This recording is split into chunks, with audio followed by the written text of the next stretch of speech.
Shabbat Shalom.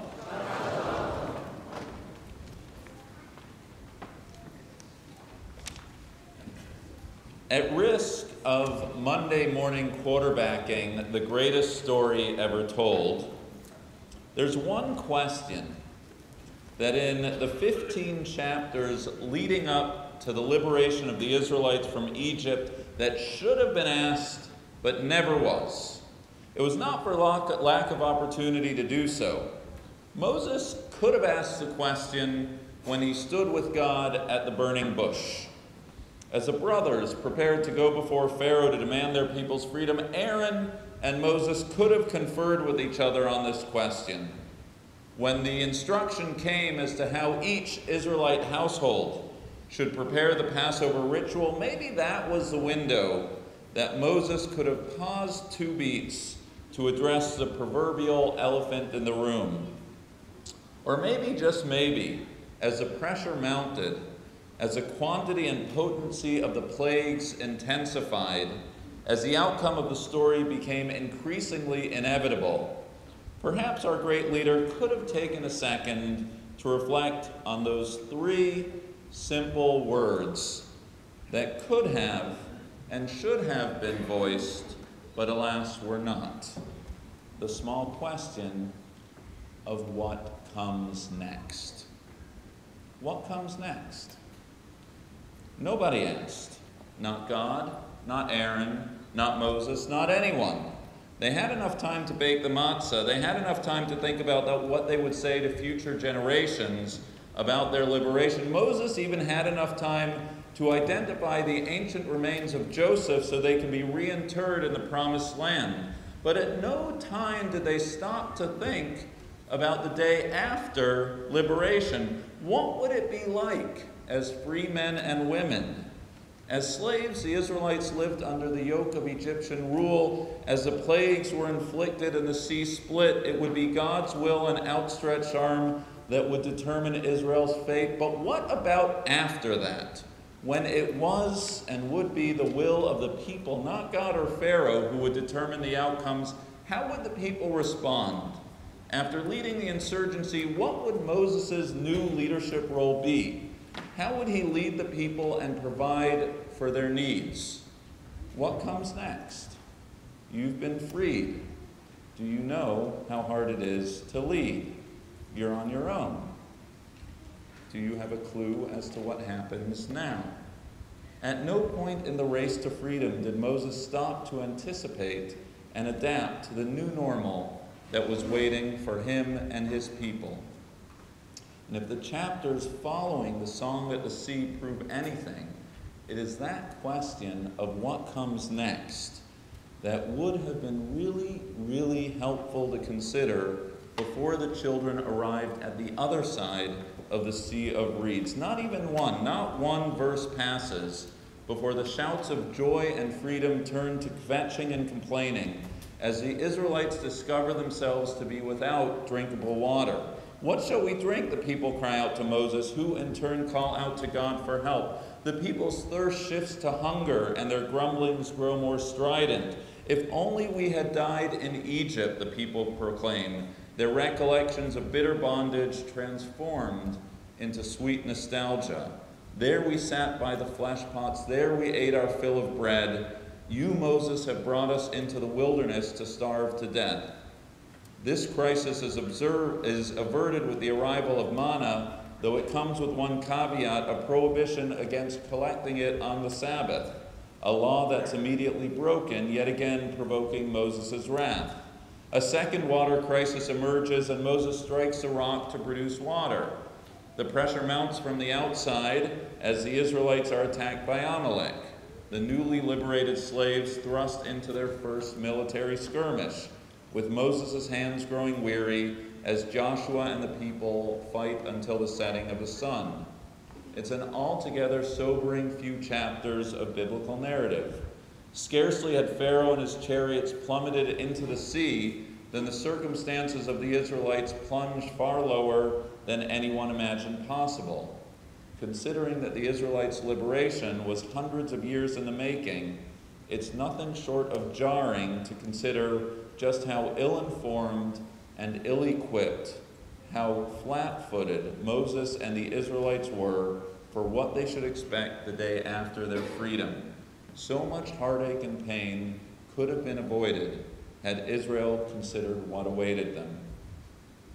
The late Governor Mario Cuomo once wrote that you campaign in poetry, but you govern in prose. What he meant, I think, is that the attributes necessary to be elected or lead a revolution do not lend themselves well to the daily demands of governance. Important as vision may be, it's the ability to implement that's the difference between failure and success. Only very rarely does history provide a Washington, a Ben-Gurion, or a Mandela, a leader capable of flexing multiple muscle groups as liberator, founding father, and gracious steward to a new generation of leadership. Moses was the liberator of our people, a teacher of Torah par excellence, a man who shared an intimacy with God second to none. But even he had his limitations. Yes, he felt the pain of the Israelites. Yes, he translated empathy into action, striking down the Egyptian and standing up to Pharaoh. But what Moses could not and did not do was prepare himself and the Israelites for the day after, to instill in them self-sufficiency, to teach them resilience, to model for them compromise and conflict resolution. In the chapters to come, Moses' hand would be forced to delegate towards a flatter organizational structure, but old habits die hard. The irony of it all, of course, being that Moses' early success was driven by precisely the same qualities that would prove to be his most profound stumbling blocks in the years to come. As the needs of the people changed, Moses showed himself unable to alter his leadership style. Ultimately, we know it would be for this reason that neither he nor any of the liberated Israelites would be permitted to enter into the promised land. And what is true for Moses and leadership, all the more so in our own lives. If one believes, as I do, that life is a play in multiple acts, that as Heraclitus wrote, the only thing that is constant is change, then each and every one of us must constantly anticipate and adapt, considering the question of what's next. None of us should willfully allow ourselves to be caught flat-footed. We must all be willing to turn and face the strange, face it, anticipate it, and adapt to it as it unfolds before us. Not only must we seek to understand the changing ecosystems in which we function, but we must demonstrate the self-awareness and suppleness of spirit by which our own roles may be transformed. It's not a task limited to statesmen and revolutionaries. It's a question for all of us, no matter the institutions we serve and the capacities by which we do so. If, after all, we would ask of others to extend to us the right to pivot and change course, should the need arise, then so too it follows, we must be prepared to grant that same courtesy to others. Leadership, if nothing else, is the ability to inspire another towards a belief that tomorrow holds the potential to be different than today, and that it's only by way of a person's unique contributions that a potential future can be actualized. Be it in a corporate, synagogue, or any setting, it's an organization's ability to enthusiastically ask and embrace what's next that signals its readiness to adapt to new and uncharted terrain. And finally, and perhaps most importantly, it is in the most quiet and sacred relationships of our lives whereby we must be willing to embrace the question of what's next.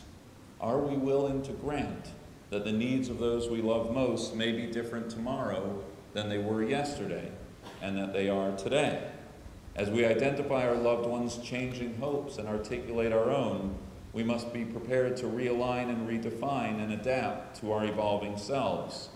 As our children grow and change before our very eyes, we must allow that the continued vitality of that relationship is contingent on our ability to revise and recalibrate the style and substance of our communications and expectations, be it parent to child or between any two people, A static relationship is not one that bears the potential for growth.